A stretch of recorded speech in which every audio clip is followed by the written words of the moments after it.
A little girl sat in her room.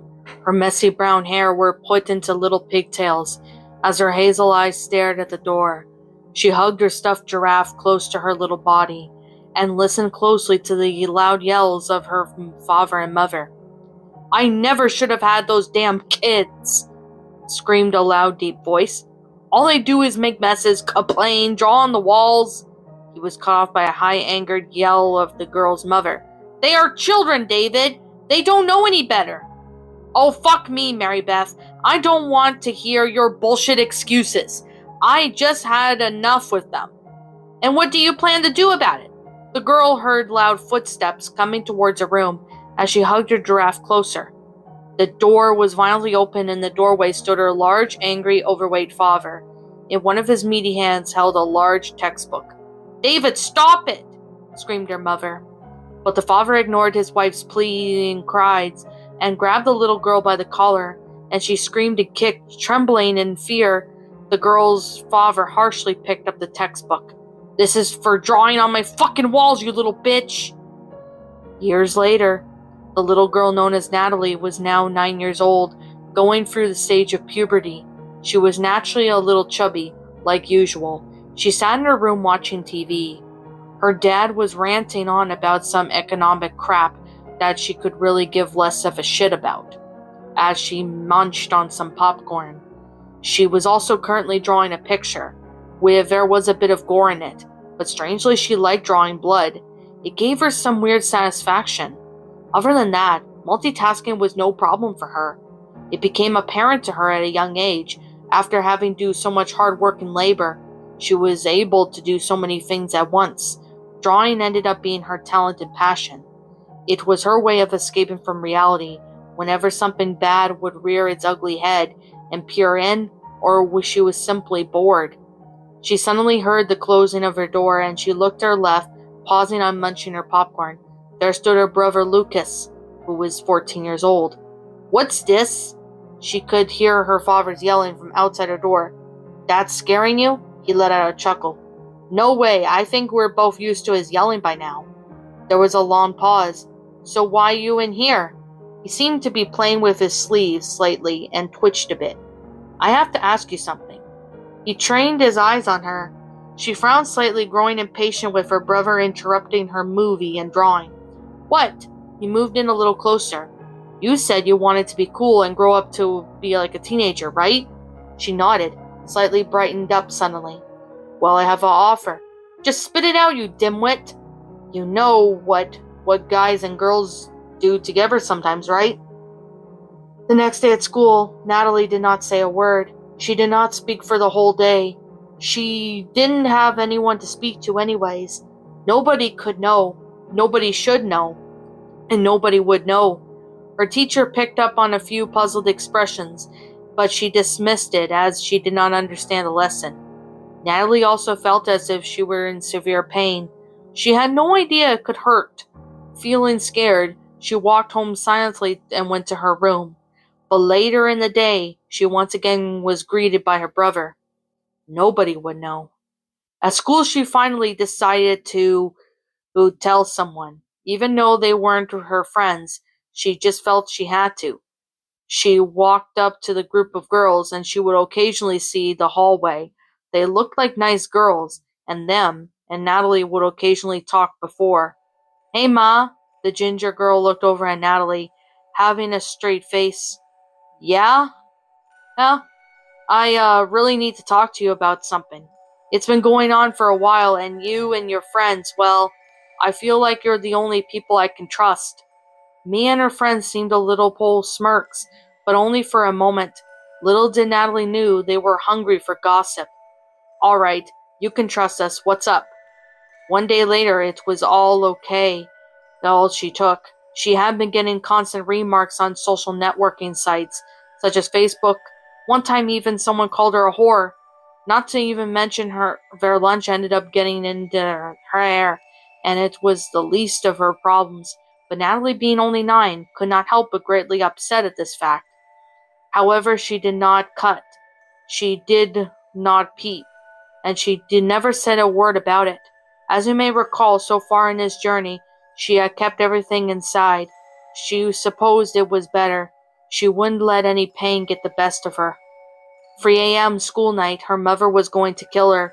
The girl known as Natalie was now 16, and she was a productive in high school, close to her honor roll.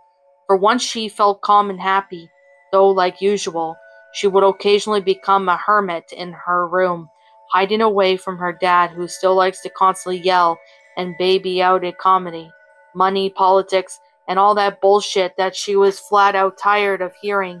Her eyes started to feel heavy. She had an assignment to work on, but that was no longer important to her. All that was on her mind was sleep. She closed her laptop, and after her eyes adjusted to the darkness slightly, she saw her old, worn-down stuffed giraffe in the corner. She stared at it in complete and utter silence. Memories passed through her mind, and she felt tears come to her eyes, but quickly she blinked them back. No more breaking, she thought to herself, but she continued to stare at it. "What the fuck are you looking at?" she said to the stuffed object. It simply stared back with soft, black, beady eyes. She shook her head and stood up. She looked down sadly at her little toy animal and gently picked it up in her arms. She cradled it and spoke soft to it. I'm sorry." Some tears ran down her face. She pet through its rough, short fur softly. She lied on her bed. She slowly went to sleep. She has woken up by the angry growls of her mother. She tiredly opened one of her eyes. "I can't believe I forgot to take that laptop away. You were on it all night, weren't you?" Natalie sighed and pressed her face deeper into the pillow, hugging her giraffe closer. Her mother sighed and walked out. She took a shower, brushed her teeth, and ate some breakfast. She then got dressed and she put on a gray-blue hoodie with fur on the inside and the hood. It wasn't her favorite, but it was the only way she could wear to school, due to having the others being in the wash. She also put on black jeans and some thin, fashionable boots. She then finally went down the stairs to get driven to school. She hopped into the car, and her mom sped off towards the school. However, on the way there, due to the lack of sleep, she slowly put her head against the window of the car and started to drift off. Her dreams, or nightmares, I should say, consisted of her physical abuse as a child. Secondly, the sexual abuse from her own brother, Lucas, that lasted for 4 years until she had the guts to turn him off. She started twitching and cringing in her sleep, but her mother took no notice. Her mother never took notice. She was suddenly sharp and awoke by the sound of her mother. "We're here," having an annoyed tone, most likely from her sleeping. She looked at the large sign of the school that read, Walkerville Colleague Institute for the Creative Fine Arts. She sighed tiredly and stepped out, putting her back on her shoulder. "See ya," she proclaimed, closing the car door. She walked up to the school and chatted with a couple friends, until she went up to her locker on the 3rd floor. She grabbed her books, and before the 5 minutes of time was over, she ran to class. Her English teacher annoyingly put her hand on Natalie's desk.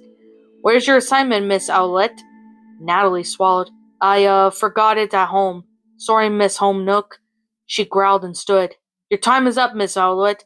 Don't disappoint me." Natalie seemed puzzled at the thought for a moment. She didn't know why, but those words seemed to melt through her. She simply ignored it and went back to listening to the lesson, falling asleep not too long after, of course. Later that day, she was heading up to her locker for her 4th period, when suddenly her boyfriend Chris came up to her. "Hey, talk to me after school, alright?" She smiled, lovingly to talk to Chris, though strangely she didn't suspect anything. He was always such a sweet guy. During her French class, she dared not to pay any attention. Instead, she doodled the things she loved to draw: blood, gore, people being stabbed, knives, and macabre of things of such. Other people would say it's pretty dark for her to draw such things, but she knew she saw nothing wrong with it. For a strange reason, it actually felt like a normal thing to her. "Miss Owlett?" She quickly recovered her doodle paper and looked up at her French teacher quickly, trying to hide her fear. Yes, Miss Lesevere." She gestured her to move her arm, and with a slight turn of his head, "Show me your work." She hesitantly moved her arm to show the picture of someone getting stabbed by an insane man. The teacher stared at it, puzzled. Looking at her for a bit, she smiled nervously. erase that, and get started on her work," he said in a strangely calm voice. He walked away and sighed before beginning to erase the picture. "And Miss Outlet?" She looked up at him slightly. "Your time is almost up on getting your work done. I suggest doing it now." She growled at the remark. Time has always seemed to be against her. As far as she could care, the time could go fuck itself. After class, she walked out of the school to find her boyfriend standing near the fence on the sidewalk. She smiled and walked over, hoping her day could at least be cheered up by him. But as though she walked closer, her smile only faded. He wasn't smiling back. "Chris, what's wrong? What did you want to talk to me about?" He sighed. "Natalie, I think it's time we should start seeing other people." She felt her heart break. "But why?" He gave her a bit of a stern look. "It's your mindset. Your drawings, they just creep me out. I think there's something really wrong with you. And the saddest part is why you haven't told me you're acting like this. It makes me feel irresponsible, so I just can't do it anymore. I'm sorry." And with that, he began to walk away. Natalie slammed her hands on the bathroom counter at home. She stared at herself in the mirror with her eye twitching. I won't hurt myself like the others. I can stay strong."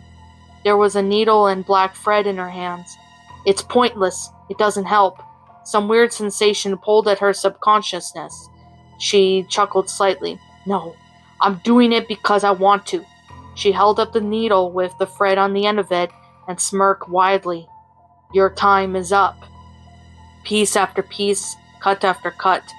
Even though excruciating pain was going through her, she did not whine, she did not whimper, she did not cry. There were no more tears to shed. All she did was smile. Blood leaked from her piercings, and she made a low dripping noise into the sink and into the counter. When she was finished, she stood back and admired her handiwork. She stroked at the horrendous stitches on the side of her mouth that spread into a wide smile. She felt the warm, wet blood on her fingers and licked it gently, consuming the metallic-tasting liquid in pure ecstasy. She stopped when she saw her mother's reflection in the mirror behind her and sharply turned around.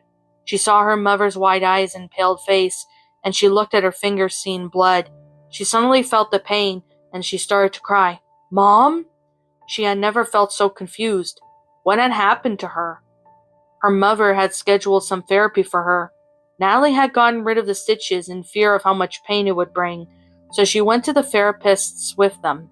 She made sure her hood was up as to not let anyone see. She sat down on the comfortable leather seat and stared at the blonde woman across from her in silence. "So your name's Natalie, isn't it?" Natalie just nodded. "I'm Deborah, and I'm here to help. Now tell me what have been some of your problems recently." Natalie stared. Time. Time has been my problem." Deborah gave a confused look. "What about time, dear?" Natalie's hands roughly gripped the lever of the seat. "Everything. It makes you live through it, slowly progressing through life and being controlled by society, only to be tortured for seemingly to no end until you no longer have a purpose. It's a vicious cycle. Time does not end. It does not slow down. It does not speed up. It is violent, and it makes you live through torture over and over again, unable to fast forward away from it." Natalie really had no idea what she had just said. She felt like she wasn't herself anymore.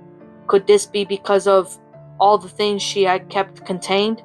No, it was impossible, but for some strange reason she liked it. The therapist leaned closer. "Sweetheart, I want you to tell me what's happened to you." Natalie still stared. There was a long pause. She smirked slightly as the piercings from her stitches slightly opening again. "Why don't you tell me, Blondie? You're the expert." Deborah seemed to have a bit of an annoyed look. "I can't help unless you tell me what's wrong, Natalie." Her fingers started to tear into the leather seating. Natalie isn't there anymore. With that, Deborah's eyes widened as she got up. "I'll be right back. Please stay here." She walked out, leaving Natalie alone. Maybe if she had done something at this point, she wouldn't have come to be what she is today. Maybe more people would be alive, and maybe she would be the same again. As much as I would love to, I would admit that she got up from that chair and stopped this all from happening. But I am obliged to give you the horrid truth. Natalie did not move. She sat perfectly still. perfectly silent and perfectly calm in that chair, and after a while of waiting and impatience, her parents finally walked in. She stood happy to go, but she did notice her parents' expressions. Even her father had a strange saddened look on his face. Her confusion grew, but she had no words, and followed them to the car. On the way where she thought she was going back home, she started to drift off. Strangely, she heard a dark voice speak in her dream. It sounded almost like herself echoing through internal blackness. "Your time is up." She shot awake, some beads of sweat rolling down her face. She wasn't home. She wasn't in the car. She was in a bed, a white bed in a white room. She looked to her side, seeing that she was hooked up to a heart monitor. She went to get up, but suddenly realized she was bonded down. She panicked. She started to struggle, but paused, hearing the door to her left open. A man in a white shirt looked at her, his hands behind his back. He almost looked like one of those cliché doctors you would find in some scientific lab. She paid full attention to Mr. Scientist started to speak. "You must be very confused right now, I can imagine. But I'm letting you know we're only here to help. Your parents agreed to sign this contract to give you some mental drugs to hopefully help your state of mind." She opened her mouth to protest, but was quickly silenced. "You don't need to worry. You'll be back to normal in no time. Just try to relax." He walked over, and she tried skittishly moved away, but couldn't due to the bonds of the leather straps around her wrists and legs, and he carefully took a mask and put it over her mouth and nose. She stubbornly tried to get it off, but felt herself starting to slip under the drugs, and her eyes slowly shut. And suddenly she woke up. She couldn't comprehend what the hell she was seeing. She had been given multiple injections, even some things were rubbed on her skin. She felt woozy, but was completely aware of her surroundings. She was entering a rare state in which some patients go through while undergoing surgery. They were able to see as they were being worked on. They can feel the pain. Their brain is active, but they cannot respond. However, she was able to. Her heart rate on the monitor started to speed up, and the doctors took notice of this. They looked at her, seeing her opened eyes. One of the doctors was yelling at another. She couldn't make out what they were saying, but she suddenly felt a rush of adrenaline. She slowly started to slip through her bonds, shaking violently. One of the doctors was going to hold her down, but was suddenly hesitant of doing so, and all three of the doctors backed away. She sat on the edge of the bed now, ripped off the mask and tube from her arm. She got up and started to stumble towards them. Her breath hitched, and her vision was blurry. She could only make out herself giving off a couple of insane chuckles. But suddenly she felt a searing pain in her chest. She gripped where her heart was supposed to be and dropped to her knees. She coughed blood and fell to the floor, completely blacking out. She woke up slowly and groggily after that, and was back in the bed. The doctor was sitting beside her bed. Something went horribly wrong. She didn't know why, but she felt a tremendous amount of hatred towards the doctor. He took notice of it and looked away. "You weren't supposed to wake up while we were giving you those doses for your mental state. We weren't sure how it affected you, but we have a feeling we're going to find out." He paused for a second before taking out a small mirror, not looking at her. "It happened to have an effect on your appearance as well." She looked at herself in the mirror, and her eyes widened. Her eyes, they were completely green. She noticed she had stitches in her mouth as well, but for some reason she couldn't help but feel happy. Her heart rate started to increase again. She gave out a loud chuckle.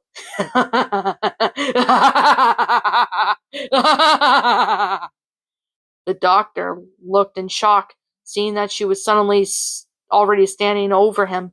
"Doctor," she said, still chuckling. He trembled slightly, pressing a button from under the monitor. "Yes? Your time is up." A loud scream was heard through the walls of the apparent hospital. 2 security guards rushed into the room, kicking open the door. Blood was the first thing they saw. Blood on the walls, on the bed, on the floor, hell, even on the ceiling. Natalie had taken the doctor and strapped him down on the bed. His spine was completely snapped, as the bed almost went into a sandwich, likely from the adjustments someone could make into it. Blood poured from his eyes, nose, mouth, and just about every orifice of his body. And there in the corner was the murderer. happily drawing her gruesome pictures on the wall in blood, followed by a phrase, "Your time is up." She slowly turned to look at them. A wide, crazy grin spread across her face. "Hello, friends. Would you like to play?" Ha ha ha ha ha ha ha ha. The guards quickly pulled out their guns when suddenly she charged at one of them, being able to dodge his bullets. She grabbed a large knife from the sheath into his pocket and slashed it right across his waistline. Blood and organs flooded out, and he collapsed to the ground. She inhaled deeply, loving that damp stench of death. The other shook with fear and dropped his gun. She slowly walked up to him and placed the tip of the knife at his chest. "Your time is up." She slowly slid the knife down his chest, all the way to the end of his gut. His organs spilled out onto the floor as well, and collapsed and died. Natalie's mother was silently sleeping in her room next to her husband. She awoke to the sound of knocking on her door.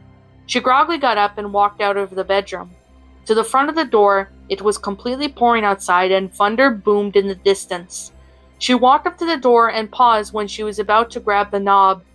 There was a faint sound of insane laughter. The rain and thunder seemed to become quiet suddenly. She pressed her ear against the door and listened closely. "Hello, Mother." Natalie burst through the door, wielding 2 knives in hand. Her mother stumbled back, hitting her head against the coke rack.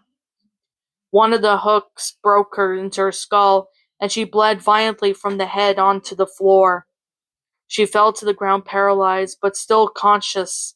Natalie would tower over her, but slowly knelt down to meet the level of her eyes and showed her 2 knives covered in thick, red blood.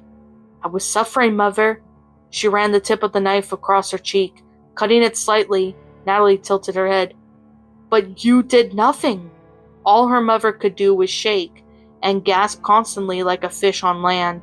Natalie grabbed her mother and gently set her down on her back as she lay flat against the ground, and proceeded to sit on top of her and make a V cut on her chest. Her mother only gasped in shock, but her breath started to seem choke and gurgle. Natalie knew she didn't have much time left. She proceeded to forcibly open her chest cavity with a loud crack and reached in and grabbed her mother's heart as it slowly beat in her hand. Its pulses were growing dimmer and dimmer, and suddenly she ripped out, blood spraying all over her face as she stared at her mother directly in the face as she died. "Sweet dreams," she said to her mother's corpse. "Your time was up." She put her heart in her mother's mouth and patting the cheek softly, and stood up. She wasn't done yet. Natalie's father, David, had stirred awake and realized that his wife had not returned yet. His eyes adjusted to the darkness when he suddenly realized Natalie standing on his bedside, smirking crazily with her green eyes glowing in the darkness. Blood was all over her, and the scent was unbearable. She put on a fake sad face. "Oh dear, Mother's gone. I wonder who will get the money." Ha ha ha ha ha. She suddenly grabbed her father's forehead. "That's all you ever cared about anyway." Her father, however, was a fighter, and he sprung up and grabbed her by the neck and threw her to the ground. He started to stomp on her chest until she coughed blood, and he stared at her. Does it feel good, Daddy?" She coughed up more blood. "After all, you never seemed to mind doing it all those years ago, didn't you?" She narrowed his eyes. "You aren't my daughter." A wider smirk spread across her face, and she looked at him with glowing eyes as blood dripped down her mouth. "You're right, I'm not." She suddenly tripped him, causing him to fall hard to the floor. She then got up, knives in hand. They say the bigger they are, the harder they fall. While he winded, she grabbed a pillow and stuffed it in his face and started to stomp on his face, harder and harder, hearing the loud cracking noises after a while. When she pulled up the pillow away, his face was gruesomely mutilated, and he was making muffled noises and crying in pain. "What's the matter, Daddy? Pain too much for you?" She stabbed both knives into his stomach, leaving them there for now, and she ripped off one of the large heavy wooden poles off the bed. She set it down on his legs and took out her knives. "Gonna need these," she chuckled, and she sat on the pole laid on his legs. Suddenly she began to walk back while sitting down. His weight from her body on the pole slowly started to squeeze inwards up through his body. He started to gag and blood poured from his mouth. His breath was silenced as he hit a bit of a snag. Come on, she snarled, as she forced herself back walk with more weight. Suddenly his organs burst out of his mouth. The nasty gore piled onto the floor and the sides of his face. She nodded to his carcass and slowly began to walk out. Your time was up, Daddy. Finally, this would be her favorite part. She quietly snuck down to her brother's room, silently opening the door. Blood dripped from her knife, making a low tapping sound as the droplets hit the hard floor. Her brother wasn't in bed. It was apparent that he must be hiding somewhere. She grinned. Oh, dear brother, come now. She started to walk inside. All I want to do is have some fun. She stepped in more, listened closely for any sounds. Any breathing, any moving. She even sniffed the air for its putrid scent. And the closer she listened, she finally noticed something, a faint breathing noise. Whack! She fell to the ground, trembling. Her brother was behind her with a now bloodied baseball bat. He was glaring down in anger, panting in rage. She tried to slowly get up, but he hit her again and again and again. Mothers always did like you best, you bitch. He hit her hard one last time before taking a breather. She was bleeding heavily. Her green eyes dropped and glowed faintly in the darkness. She felt weak and looked up at the ceiling. She recalled the day she had spent here being tortured, having to go through it for 4 years, looking at that same damn ceiling. It was a sudden rush of energy to her body, and she started to stand laughing insanely. Her brother went to hit her again, but used both of her knives to block it. You're going to hell, brother! With a large push, she sent her brother flying on the bed. He hit his head against the wall and growled angrily, about to lunge at her. When he stabbed the 2 knives into his arms, keeping them pinned to the wall, he screamed and struggled rapidly. Let's see what we can use here. She started walking around the room and smirked, seeing a simple butter knife on his bedside. She picked it up and walked over to him. They say that the eyes are the softest organs of the body. She slowly licked the knife, soft as butter. He looked into the horror, tried to get away, and as she started to dig out his eyes with a knife, he shrieked loudly, and she quickly tied a cloth around his mouth. Now we can't have you waking the neighbors. He wasn't going to be seeing everything. The pain was unbearable. Blood leaked violently from his eye sockets. He would cry, but it was now incapable. She dug around for the item and picked up a pair of scissors and walked over to him, crawling over to him. I think you need to cut loose, brother. She stabbed the scissors into his gut and he cried, letting out a muffled scream of pain. She treated him like arts and crafts, cutting through his skin like paper. She lifted up his large intestines and smirked wickedly. You know what I love? Macaroni art. She started to cut the intestines into sections. These may be a bit too big to put on a plate, though. She could hear her brother foaming at blood at the mouth. However, he had to swallow the blood back because of the cough around his mouth. Doesn't that taste good? She licked the blood off of her fingers. I sure know I like it. He let out another muffled scream. She went down to his toes and started cracking them and ripping them off. One by one, after a while, his screams grew futile, and his throat was raw and bloody by now. Next, she worked on his fingers, snapping them and ripping them off slowly. The gurgling became louder, and he started to squirm. He was choking on his own blood, and she pulled the cloth down, and blood poured from his mouth. And he turned his head to the side and vomited violently. There, brother, she said, patting his head. Eat this and feel better. She stuffed one of his fingers in his mouth, jamming it into his throat. He choked and slowly died. Your time was up. The girl known as Natalie walking into her room dripping blood. Off of the corner she saw it, her stuffed giraffe. She knelt down and stared at it. Then without a word she stood back up and walked into the bathroom. Staring at herself covered in blood, she heard a faint ticking noise and she looked down and saw a pocket watch. She stared at its hands slowly turning, listening to the ticking for what seemed like an eternity. She took out one of her now red knives as it heavily dripped in blood into the counter. She grabbed the pocket watch and dismembered it watch only till a small clock was left. Time makes you live through the torture, she said, slowly bringing the knife up to her eye. She's slowly progressing through life, being controlled by society. She started to slowly dig into her eye as her vision of her left eye grew blurry and red. Until you have no longer purpose, she felt her eyes started to relent from the socket, blood pouring into the sink. It's a vicious circle. She felt it dangled out of her socket, a sharp pain where it was connecting in her head. Time does not speed up. It does not slow down. It is violent. She grabbed into the cord of her eye and tore it right off, the eye falling in the sink. It makes you live through torture over and over again. She stared at the place where the clock in her eye, unable to fast forward from any of it. There was a squishing sound and drips of blood. It sounded like the clock fit perfectly in her socket. I am Clockwork. The young 16-year-old girl, used to be known as Natalie, walked away from her burning house. The flames engulfed everything, and inside the giraffe slowly burned, along with the carcasses of her family.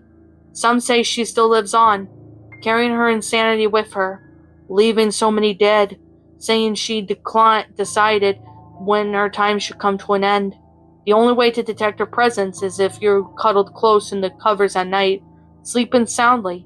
But in the darkness, she watches, she determines. You hear ticking, and you see a green flash of that putrid eye socket. If she is there, you know your time is up.